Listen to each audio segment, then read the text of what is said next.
Hey everybody, Darren Hollow, Exquisite Exotics, standing really far away from the camera this time. Still in the same room though, just a slightly different angle. So today we have an addition to our room addition, sounds good. We have this new fan here. We actually have two of them, so we only have one here in the camera right now, but there's two of them. We're going to install one in our snake room and one in our gecko room.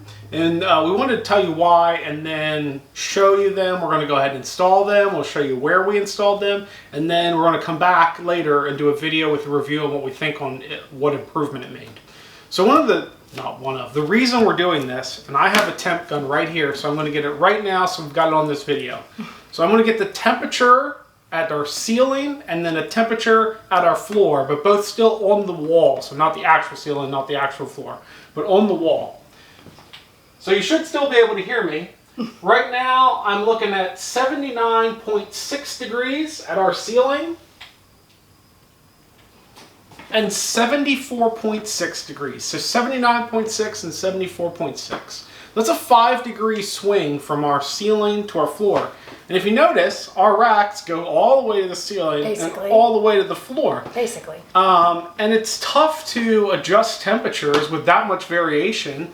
And if you're only using, like we use Herpstat 2s on each of our racks, so we've only got 2 probes, so we've only got 2 temperature gradients, but that's a 5-degree gradient in our room. And honestly, I don't like the room being at 75 for the lower snakes. And actually, our room varies right between about 79 where it is now, about to 81-ish. So we're on the low side of what our room gets anyway, but typical middle of the room is like the 79 to 81, 82. So anyway, we want to try to get these fans in here and see if that improves that 5-degree gradient floor to ceiling. Try to get some of the air that's high up in the room that's hot and bring it down. And in the gecko room, that's even more critical because over there, we're not using heat in the racks. It's just going off of room temp. And we still have a gradient over there. It's not quite as bad, I think, because we're not pumping as much hot air into the room.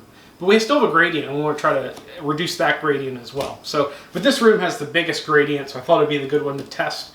And we'll go ahead and get this installed, show you where we installed it, and do a review when we come back with another video. So, anything to add before we do the install? You just went on and I'm good. Okay, so we're going to get this installed. We'll show you how we got it installed. We'll be right back. Alright, so we have this big tall rack here on this one side of the room. We decided to install it at the very top. So I said rack, this is a shelving unit.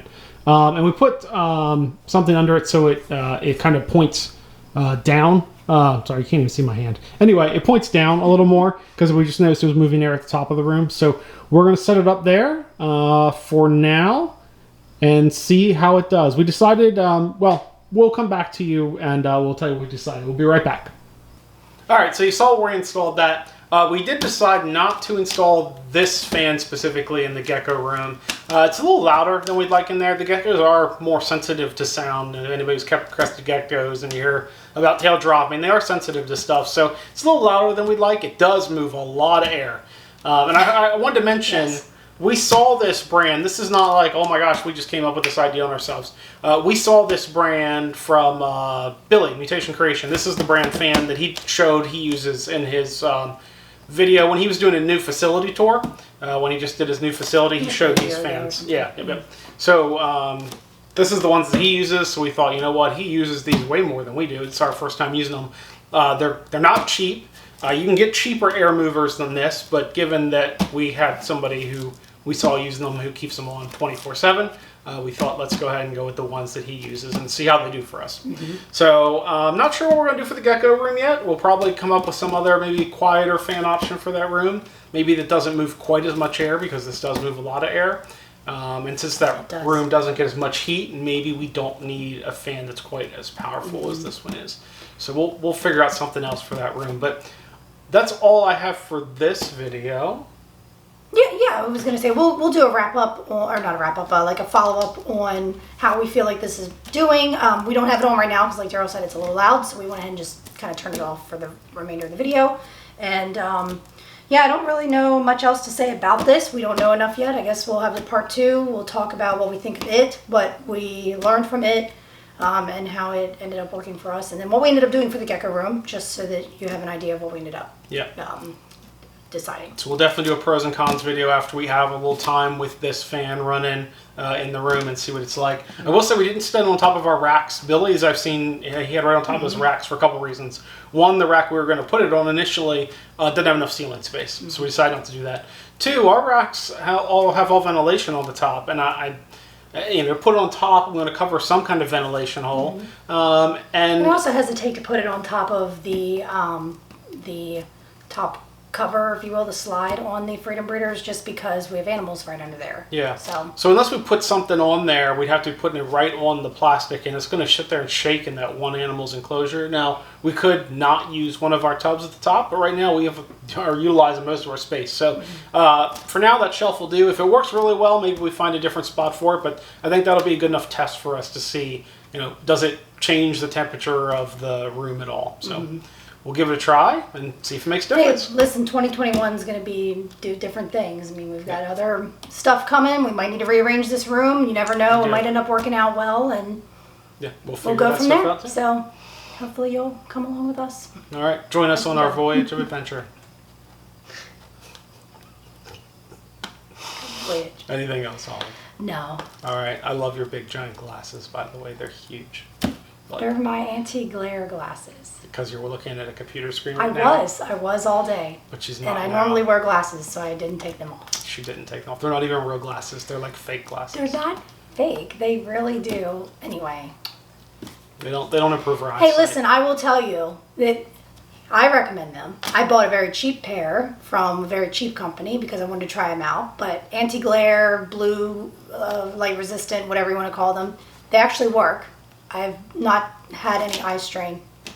I've not had any eye strain or looking at a computer all day at my other job. Take that review with a grain of salt. I work with spreadsheets and, just the computer all day, so. Super exciting stuff, guys. This is exactly why everybody's tuned into this video to see. You had to point them out. Hear about your spreadsheets and see your drawing classes. No, you had to point them out, so I'm trying to explain that I'm not.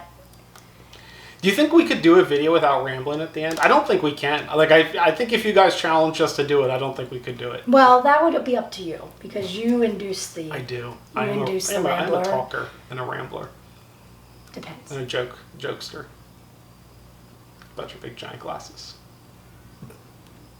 All right. Anyway, oh my gosh, I've got nothing That's else. it for this video. That's useful for you guys. Useless at the end. If you've made it here, the last 30 seconds, a minute, you could just. You could have skipped it. Just do what everybody does in the video, skip ahead or just go to the next video. Anyway, thanks everybody. We always appreciate our supporters. If you have any questions, throw them down in the comments. Like, comment, subscribe, all the YouTube stuff, and we will see you all next week. Oh, real quick, let me know if you've actually used this or something similar in your room and what you would recommend. Because we'll go, it's going to be time lapse in between this and video 2, right? It's not going to be time lapse. Well, it'll be a gap in time. A gap in time, if you will. So we will have time to read and research and educate ourselves more. Always like other opinions. You like how I asked if she had anything to add earlier, and she's like, nope. But now that we've rambled and wasted everybody's time, they've already clicked off the video. Now she adds. We told them to click off the video, and now she adds her useful tidbit in the end. It wasn't really a useful tidbit. It was a request. We'll get there. We'll get there, guys. All right. Only 4 years later, we're doing it. All right. All right. Thanks, guys. Have a great rest of your day. See you next week. If you celebrate, Happy Easter. Yes. Happy Easter. Make sure you eat your chocolate bunnies. That's Easter, right? Yes, it is. Good, I got it. All right. Bye, everybody. Bye. Take care.